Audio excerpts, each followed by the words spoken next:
Masu kallo barkanmu da safiya, barkanmu da shigowa sashin wasanni. Sunana Ismail Abba Tangalashi. Za mu fara da bangaren kwallon kwando inda jihar Kano ta zamanto zakara a yayin wasan karshe na gasar cin kofin kwallon kwando ta Injiniya Noah Dalaji da aka gudanar a makon jiya a birnin na Dabo. Jihar Kano dai ta doke babbar jihar Kano dai ta doke makociyarta ne jihar Kaduna a wasan karshe na wannan gasa da ci 74 da ci 72. A yayin wannan gasa dai an zaɓi adadin 'yan wasanni 14 wanda za a kai su ƙasar Amurka domin ci gaba da gudanar da wasanninsu na ƙwallon kwando tare da haɗawa da ɓangaren da ya shafi ilimi. Injiniya Noah Dalaji shine ya haɗa wannan gasa kuma a yunkurin shi na zakulo matasa da fasihan 'yan wasa a domin tallafawa ci gaban rayuwarsu. Yayin rufe wannan gasa an ga fusatattun fuskoki da suka haɗa da Ali Nuhu daga Kannywood da Hamisu Breaker shi ma daga Kannywood, yayin da daga bangaren kudancin ƙasar nan mawaƙa irin su Yemi Alade da kuma Dija dukkaninsu sun halarci wannan gasa. To daga bangaren na kwallon kwando mu je kwallon kafa a gurguje inda kungiyar kwallon kafa ta Akwa United ta sanar da sallaman wasu 'yan wasanta a yunkurinta na tankaɗe da rairaya a domin tunkarar gasar zakar nahiyar Afirka wanda kungiyar za ta fara nan ba da jimawa ba. Kungiyar kwallon kafa ta Akwa United da ita ce ta lashe gasar Premier League ta ƙasa kakar 2020 zuwa ta 2021. Jerin 'yan wasan da kungiyar kwallon kafar ta Promise Keepers ta sanar da su cewa su nemi kungiyoyi sun haɗar da Ikechukwu Nwani, sai Etim Matthew da Basi Akpan. Sauran sun haɗar da David Essien, Inemesit Sunday, Sadiq Abbas da Kojo Dazi. Har wala yau akwai Eko Barin, sai kuma Ekeme Okwebe da Hamisu Sale da Aliyu Abubakar. Sauran kungiyoyin da za su wakilci Najeriya a gasar ta zakarin nahiyar Africa CAF Champions League da kuma CAF Confederations Cup sun haɗu da kungiyar ƙwallon ƙafa ta Rivers United da Eyimba da kuma kungiyar ƙwallon ƙafa ta Bayelsa United wacce ta lashe gasar cin kofin ƙalubale ta ƙasa. To bari mu duba yadda aka fidda jadawali na wasannin gasar zakarin nahiyar Africa CAF Champions League da kuma gasar cin kofin ƙalubale da nahiyar Africa CAF Confederations Cup. Idan muka fara da CAF Confederations Cup, wakilan Najeriya a gasar da suka haɗa da Bayelsa United da kuma ƙungiyar ƙwallon ƙafa ta Eyimba su ne za su wakilci Najeriya, kuma ƙungiyar ƙwallon ƙafa ta Eyimba ba sa ciki waɗanda za su buga wasannin share fage na shiga gasar, duba da cewa suna ɗaya daga cikin manya-manyan ƙungiyoyin ƙwallon ƙafa na nahiyar Afirka wanda suka haɗa da Al Ahly da kuma Zamalek da ƙungiyoyi irin su Wydad da Raja Casablanca waɗanda aka ce ba sai sun buga wasannin na share fage ba. A wato wasannin gasar na CAF Confederations Cup, kungiyar kwallon kafa ta Bayelsa United wakiliyar Najeriya za ta fafata da AS Ashanti Golden Boys daga kasar Gini.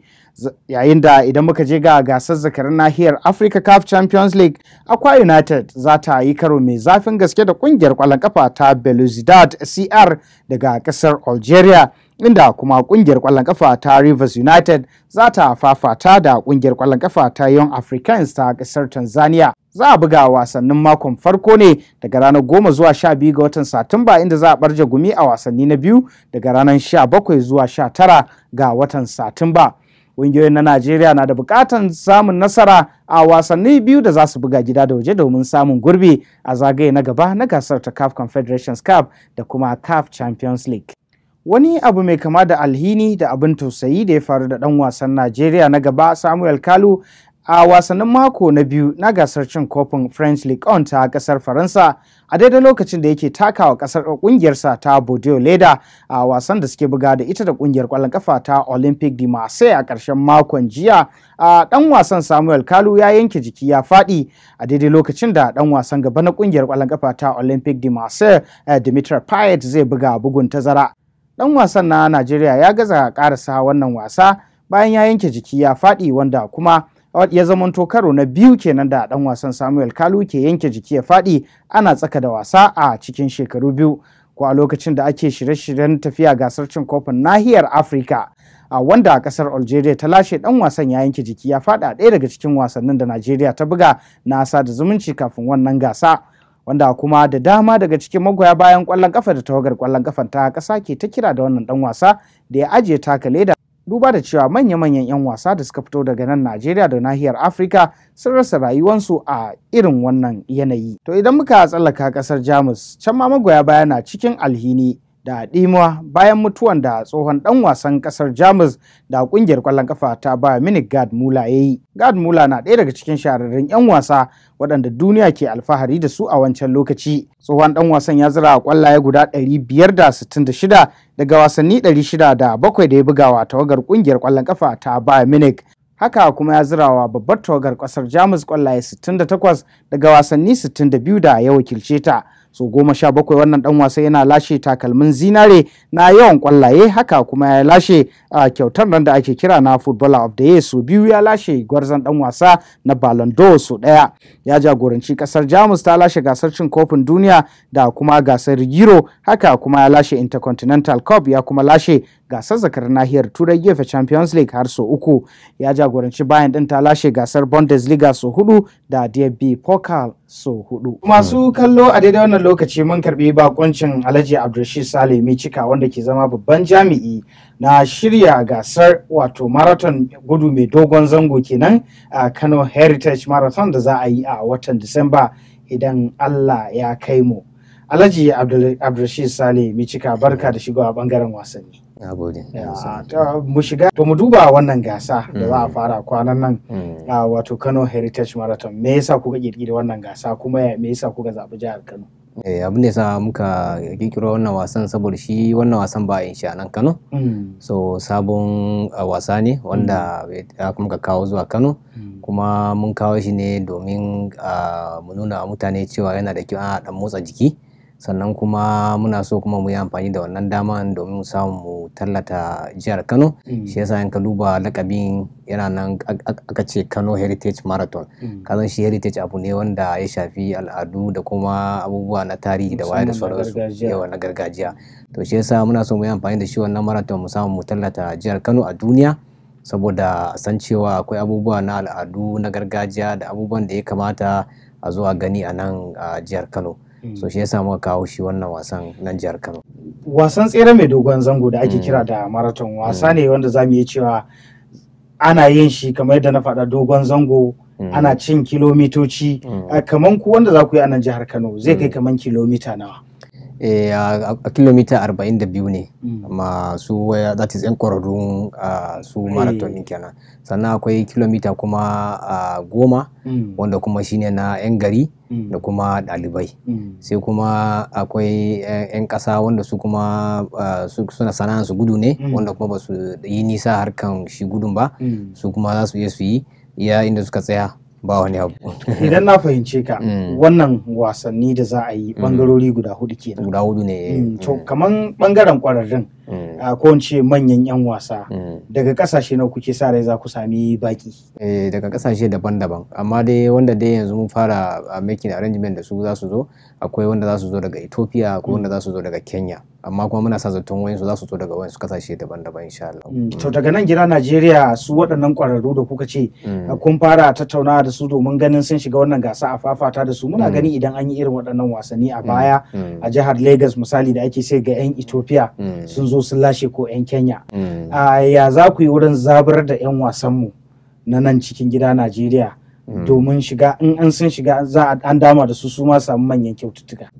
Ka san shi marathon kawai na duniya in ka duba gani yawancin 'yan Ethiopia ne da 'yan Kenya su ne yawanci suke cin marathon.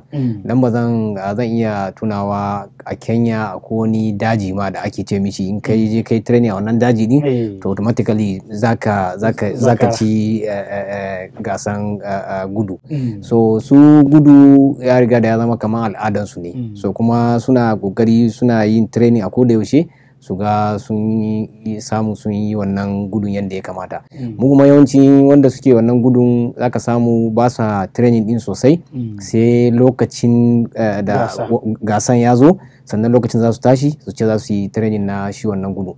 To shi yasa ga ake dan samu wannan matsala. Da akwai wayanda muke da su a Jos wanda muka dan fara ta da su akan magana harkan shi gudu. So amma sai muka samu mun doke su mun kai su gasar gudu, sai muka ga ana dan samu matsala.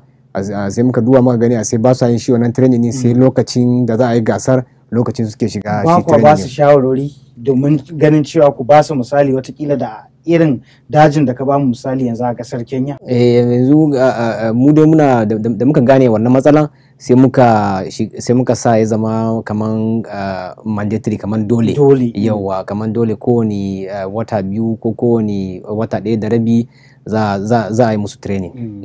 To mu dawo wannan gasar da za a yi a nan jihar Kano. Jihar Kano gari ne da mai dauke da akalla mutane miliyan 9 cikin birni. Kana gani akwai irin titunan da kuke bukata domin gudanar da wannan gasa ba tare da an sami cikowa irin na mutane ba? A kasan titin daman da ake shi marathon titi ne wanda yake da kyau sosai. So amma akwai tituna masu kyau a Kano saboda wannan gwamnatin ta yi kokari gaskiya a fanni daban-daban, especially wajen fannin harkan hanya. So akwai hanyoyi dai masu standard hanyoyi a nan Kano wanda za a yi wannan marathon din a kai insha Allah. Akwai alaka da watakila kuka hada da jami'an tsaro ko kuma ce bangaren da ke kula da tituna, karota da kuma road safety, duba da cewa idan kuka tashi yin wannan gasa watakila za ku buƙaci a ce hanyoyin ba a bin su a wannan lokaci. Ya san dole da shi marathon in za a yi shi yawanci ana kulle hanya ne, zaka samu duk hanyoyin a ranar da za a yi shi zaka samu shi hanyoyin ba a bi. So already daman shi kwamiti din mutane 13 ne, to daga kowane fanni akwai. So before kuma ranar da za a yi za a sanar da mutanen gari, za a gaya musu akan cewa lokaci kaza, rana kaza, hanya kaza zuwa hanya kaza ba za a bi ba har zuwa daga karfe kaza, kamar misali daga karfe 6 zuwa karfe 12 na rana. So za a gaya musu, za a sanar da mutanen gari gabaki daya. Za a sanar da mutanen gari gabaki daya. Mu duba yanayi na yadda ake gudanar da wannan gasa ta marathon. Idan muna kallo a TV ko kuma 'yan kallo ko kuma 'yan jihar Kano, duba da cewa wannan gasa bai taba zuwa jihar Kano ba.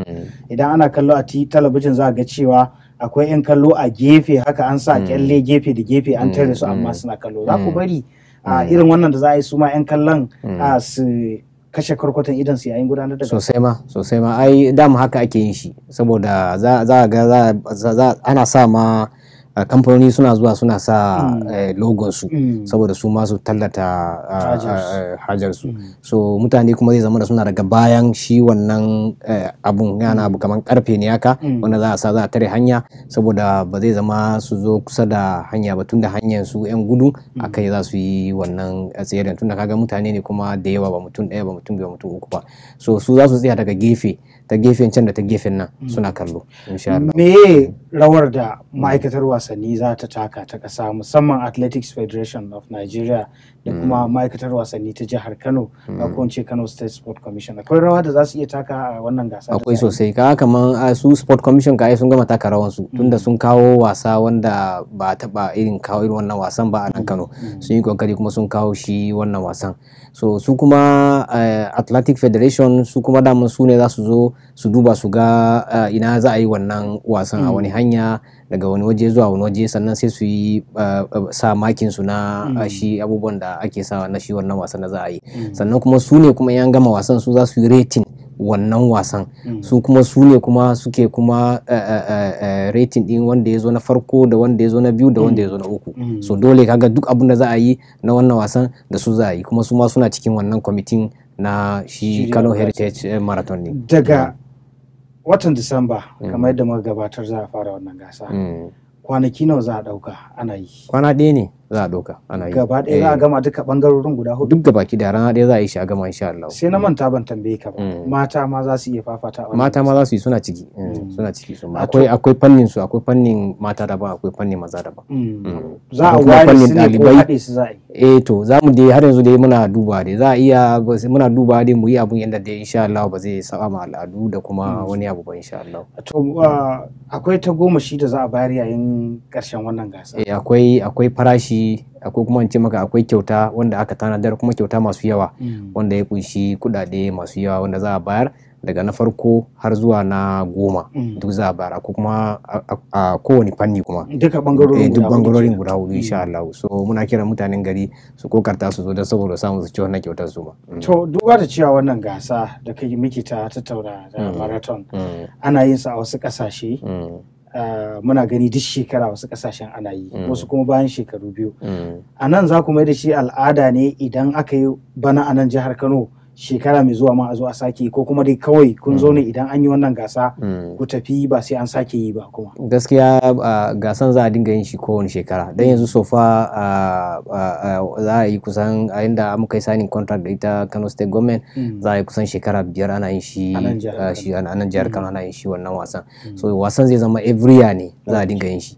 So kuma ka san shi abu in an shirya shi yanda ya kamata kuma an shirya shi da kyau, kuma ita gwamnati ta ga abu ne wanda za ta karu, saboda shi wannan wasan zai sa gwamnati ta karu, saboda mutane za su zo daga kasashe daban-daban za su zo su kalli shi wannan wasan, kuma in suka zo za su biya wajen kwana, za su ci abinci, za su je kuma su zagaya su dudduba wayannan abubuwan da muke da shi na al'adu da sauransu. Shi yasa shi marathon din ma kanshi inda za a fara shi zai fara daga waje ne na al'ada. Misali kaman a ce an fara shi daga fadan shi mai martaba, sai kuma misali ya kare ko a gidan Hausa ko kuma yawa gidan wani abu na al'ada haka yawa da sauransu. To shi yasa muke so mu yi shi domin mu tallata ita jihar Kano a duniya gabaki daya. So kaga gwamnati za ta samu karuwa wajen kudade na shigowa insha Allah. Ya girman wannan gasa zai kasance idan muka kwatanta da irin wanda aka yi a Lagos, ko a Lagos ko wanda aka yi a kwanakin baya a jihar Kaduna? Ya girman wannan gasa zai kasance?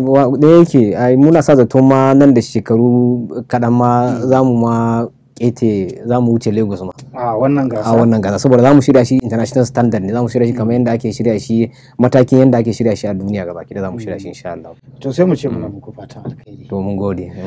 To masu kallo, karshen tattaunawar mu kenan tare da wato Alhaji Abdulrashid Saleh Micika, babban jami'i na shirya gasar Kano Heritage Marathon, wato tsere mai dogon zango kenan da za a yi a watan Disamba a birnin na Dabo. Kuma duka da haka muka zo ga ƙarshen ɓangaren na wasanni, sai ku tara da mu mako mai zuwa domin ganin yadda shirin zai kasance. Kuma a mako mai zuwan Allah da za mu zo muku da yadda aka raba jadawali na gasar cin kofin nahiyar Afirka, mu ga tawagar ƙwallon ƙafa ta ƙasa Super Eagles wanda shahararren ɗan wasan Najeriya Captain Ahmad Musa ke jagoranta, mu ga rukunin da Najeriya ta fada ciki. Shin Super Eagles ɗin ma za su iya? Sai a mako mai zuwan za mu sani. Kuma an Allah da za mu sake zuwa da wani sananne akan bangaren na ƙwallon kafa da zai mana fashin baki akan jadawalin da Najeriya ta tsinci kanta a ciki. Da haka nake cewa sai an jima.